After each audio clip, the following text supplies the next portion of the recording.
धरु धरु रोएको मान्छे आज त्यही मान्छे नै पराई हुँदा चाहिँ एकदम गाह्रो हुन्छ। त्यसैले आज म फुल फुलेको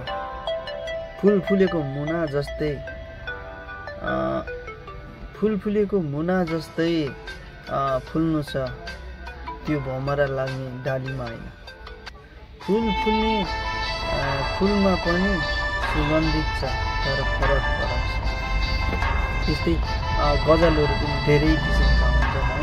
कोही प्रेममा हुन्छ, कोही बिछोडमा हुन्छ, कोही स्याडमा कथामा हुन्छ। आफ्नो जिन्दगीको हर पल हर दुःख छेडमा साथ दिएको साथी हुन्छन् कोही।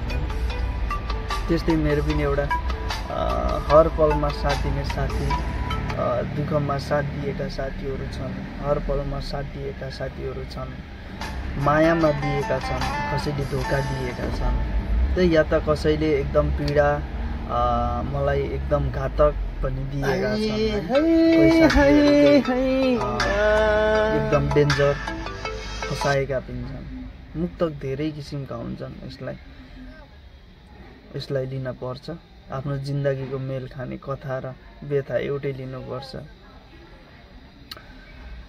हजारौं फुलमा पनि भमराहरू डुलेका हुन्छन् अनि हजारौं भमरामा एउटा फुलमा हजारौं डुलेका हुन्छन् भने एउटा फुलमा फेरि भमराहरू हजार डुलेका हुन्छन्। हजार भमराहरू पनि एउटै फुलमा हुनेका हुन्छन्।